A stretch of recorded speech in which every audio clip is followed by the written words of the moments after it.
warahmatullahi wabarakatuh. Perkenalkan, nama saya Ajeng Rahayu Tresnadi MPD, dosen program studi pendidikan guru pendidikan anak usia dini Universitas Muhammadiyah Kuningan.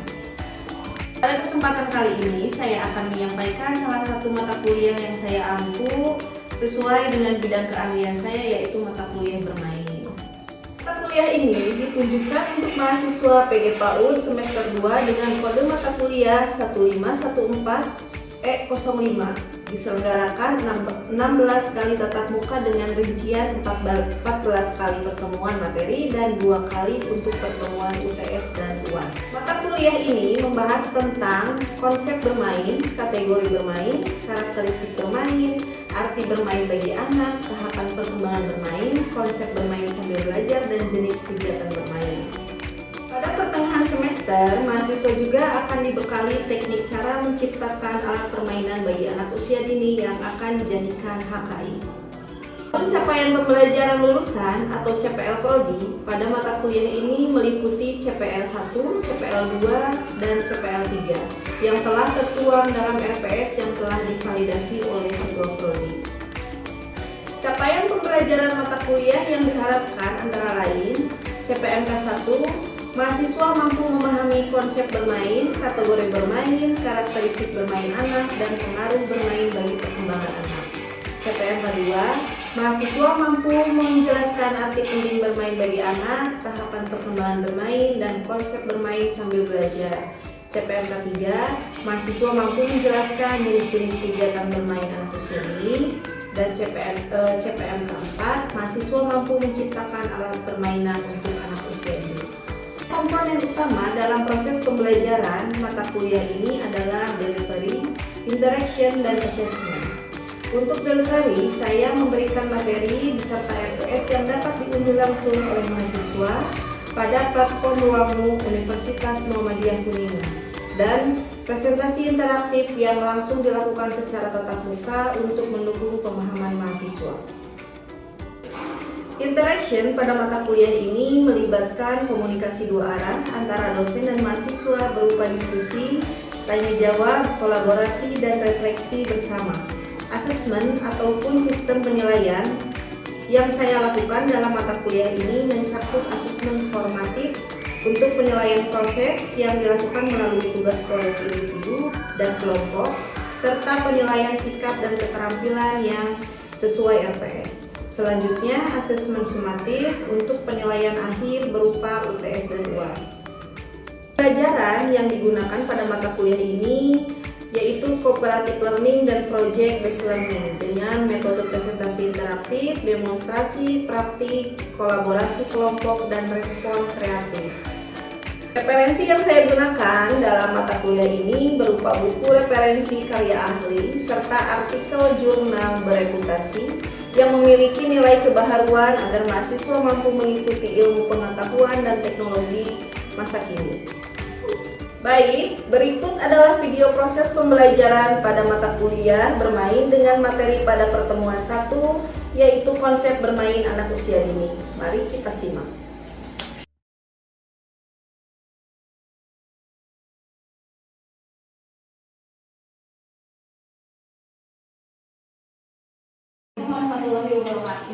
Waalaikumsalam warahmatullahi wabarakatuh. Kembali lagi di kelas itu ya, mata kuliah bermain. Di sini kita akan membahas permulaan terlebih dahulu karena nanti teman-teman akan praktik ya. Jadi untuk materinya di sini bermain bagi anak usia ini. Sudah baca-baca RPS-nya? Atau baca-baca materi-materi yang sudah dilihat dari artikel, mungkin dari jurnal-jurnal? Sudah? Belum? Oke. Nah, di sini ada menurut Jen Piaget ya, dibaca Jen Piaget. Di sini adalah seorang ahli psikologi perkembangan bahwa bermain bagi anak merupakan bagian penting dari pembelajaran karena membantu anak membangun pemahaman mereka tentang dunia melalui interaksi aktif. Jadi kalau ditanya kenapa sih harus bermain penting itu, bermain itu penting untuk anak, saya bisa jawab. Anak juga mendapatkan pembelajaran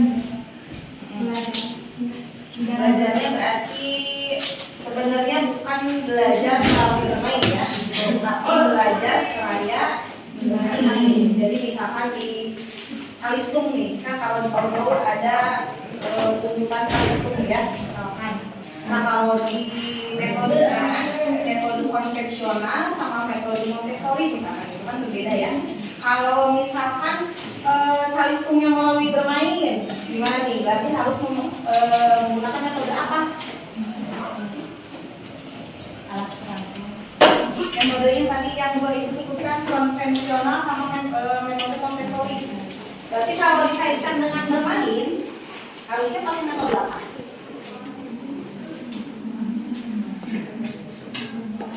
Montessori ya. Karena kalau salistumnya misalkan gini, kan ada biasanya suka ada buku baca satu, baca dua gitu ya. Baca tiga itu berarti metodenya konvensional. Jadi maksudnya konvensional di sini misalkan contohnya ejaan baca misalnya ya, baca. Kalau metode Montessori menggunakan alat peraga yang bisa disesuaikan dengan kebutuhan anak gitu ya. Misalkan ada flashcard, ada apa lagi, buku misalkan gitu ya, atau ada apa lagi, banyak sekali sekarang media-media yang bisa digunakan ya sebagai jembatan untuk jadi tidak dipaksakan si anak itu ya, jadi harus melalui permainan ya. Terus yang kedua di sini bisa dilihat bermain merupakan bagian penting dari pertumbuhan dan perkembangan anak. Ya memang betul ya. Melalui bermain anak tidak hanya bersenang-senang tetapi juga belajar berbagai keterampilan yang berguna dalam kehidupan mereka. Yang tadi kita sebutkan contohnya ya dalam salistung. Terus di sini ada beberapa pengaruh bermain pada anak. Teman-teman bisa melihatnya.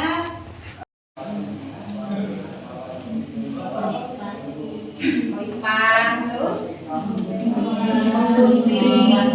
mewarnai, menempel ya, yang ada menggunakan otot-otot kecil gitu ya. Misalkan tadi yang dikaitkan dengan salistung, misalkan menulis ya, menulisnya tidak hanya di papan tulis harus menulis misalkan buku misalkan gitu ya, tapi bisa dimodifikasi dengan bermain menulis di atas pasir misalkan gitu ya, menulis menggunakan alat misalkan, terus menulis di tepung terigu misalkan gitu ya, atau misalkan menyusun kata menggunakan batu kerikil gitu ya, yang kemarin sudah dijelaskan di seminar bulanan itu kan ya, menggunakan musbat itu boleh. Terus untuk motorik kasarnya apa? Melompat, berlari, berjalan, menendang, menangkap ya. Terus apa lagi? Bergelayut gitu ya. Banyak ya. Terus yang kedua, pengaruh bermain terhadap perkembangan kognitif. Contohnya apa? Apa coba? Yang bisa bermain warna. Pencampur warna, terus apa lagi? Pencocokan bentuk, menarik garis misalkan ya. Terus perbedaan dan persamaan gitu ya, itu banyak. Terus pengaruh bermain terhadap perkembangan sosial dan emosional. Nah ini biasanya anak-anak yang suka bermain berkelompok berbeda dengan anak-anak yang misalkan di rumahnya jadi tidak suka diajak keluar sama orang tuanya gitu ya, itu akan berbeda di aspek sosial emosional seperti itu ya. Terus pengaruh bermain terhadap perkembangan bahasa. Nih, melalui permainan apakah mempengaruhi perkembangan bahasa anak? Iya. Contohnya permainan apa? Apakah setiap permainan selalu menggunakan bahasa? Di rumahnya sedang ada apa gitu ya? Itu namanya jurnal pagi gitu ya. Terus kemandiriannya apa?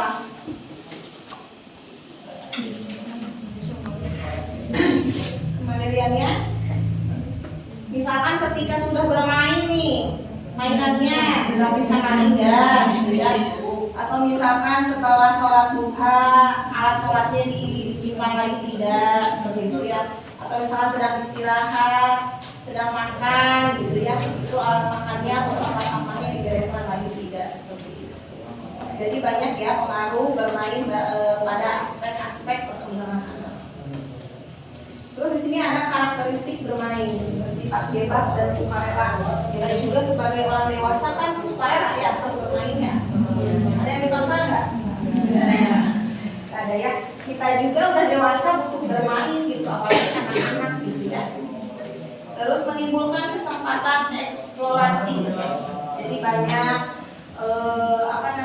eksplorasi imajinasi anak yang dituangkan dalam kegiatan yang difasilitasi oleh guru. Terus menyenangkan dan memotivasi. Senang nggak kalau bermain? Senang. Apalagi bermain keluar ya, ke mall itu ya. Buat lagi banyak tugas di kampus ya, boleh nggak apa-apa sekali-kali bermain. Terus mengembangkan imajinasi dan kreativitas. Yang kemarin kita bahas di seminar bulanan itu kaitannya dengan kreativitas ya. Nah, untuk mengembangkan imajinasi dan kreativitasnya berarti memerlukan media pembelajaran. Nah, sebagai guru kan tugasnya atau perannya menjadi fasilitator ya. Fasilitator itu menyediakan bahan-bahan atau alat-alat media pembelajaran untuk mengembangkan kreativitas anak. Terus yang terakhir, berorientasi pada proses bukan hasil. Nah, yang kemarin kan ada ya disebut, Ibu lupa menanyakan lagi. Ini teori belajar siapa ya? Ada yang hafal? Masih ingat ya? Kognitif ya. Gitu, jadi lebih berorientasinya pada prosesnya bukan hasil. Kalau hasil kan bisa misalkan PR nih, ada PR dari guru, di rumahnya dibantuin sama mamahnya. Kalau dibantuin nggak apa-apa, tapi kalau yang nulisnya mamahnya kan bukan suatu hukuman ya, tapi itu tuntutan orang tuanya, anak saya harus kelihatan bagus nih panggungnya gitu ya. Itu jangan seperti itu ya. Jadi harus berorientasi pada proses bukan hasilnya. Terus di sini ada jenis-jenis bermain nih, ada beberapa ya. Bermain soliter, bermain paralel, bermain asosiatif, bermain kooperatif. Jadi di sini ada beberapa, berarti teman-teman bisa nanti praktiknya boleh menggunakan mau bermain apa nih gitu ya. Misalkan mau bermain paralel atau mau bermain kooperatif boleh. Di sini juga tujuannya, aktivitas dan tujuannya juga sudah ada ya. Nanti boleh. Sudah Ibu sana belum materinya? Belum. Nanti Ibu share ya. Nah, kalau bermain soliter nih, anak bermain sendiri tanpa memperhatikan anak yang lain. Ini contohnya seperti apa? Bisa dijelaskan tidak? Bermain soliter, bermain sendiri ya. Berarti biasanya apa nih? Permainan apa yang sendiri?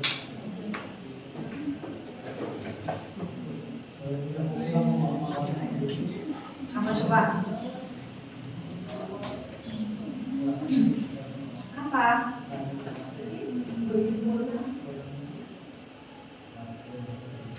Jadi lebih ke karakteristik anaknya ya. Misalkan anak yang introvert itu maunya mainnya sendiri gitu ya. Berbeda dengan anak-anak yang memang perilaku sosialnya bagus gitu. Jadi harus digarisbawahi ketika anak-anak perilaku emosionalnya berbeda dengan yang lain ya. Misalkan Kak Yesen kedik namun ini harus dipertanyakan perilaku sosialnya seperti apa. Apakah itu si anak karena anak pertama misalnya ya tidak boleh main keluar, harus main di dalam aja misalnya, itu kan tidak ada interaksi dengan orang lainnya. Nah, itu perlu dipertanyakan. Jadi kalau untuk perilaku sosialnya baik, berarti bisa menunjukkan anak ke perilaku emosionalnya juga baik gitu ya. Terus bermain paralel nih, anak bermain Ini lebih ke yang tadi, lebih ke metode Montessori. Terus yang terakhir bermain musik dan gerak, bernyanyi, menari atau memainkan alat musik sederhana, gitu ya. Misalkan membuat apa ya?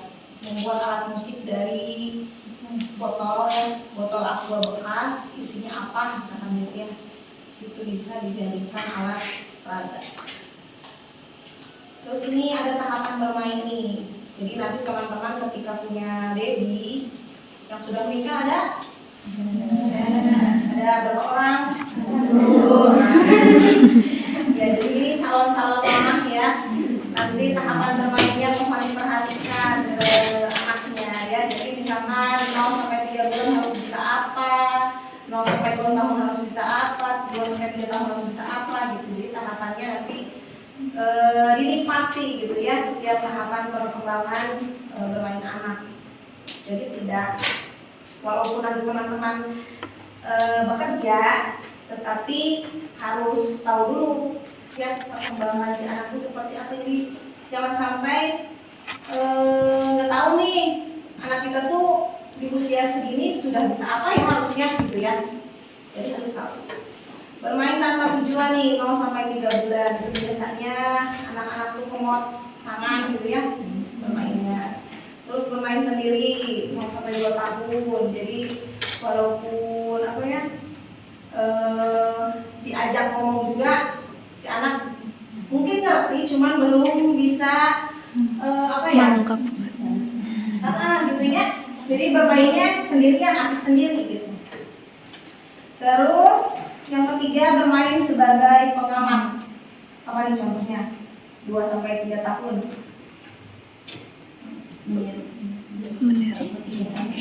Ikut-ikutan. Terus Sering bertanya kalau yang membuat. nah ya, sesuai dengan karakteristik anaknya, serba ingin tahu, bukan ingin tempe ya. Terus bermain paralel nih 2 sampai 4 tahun. Apa? Coba contohnya.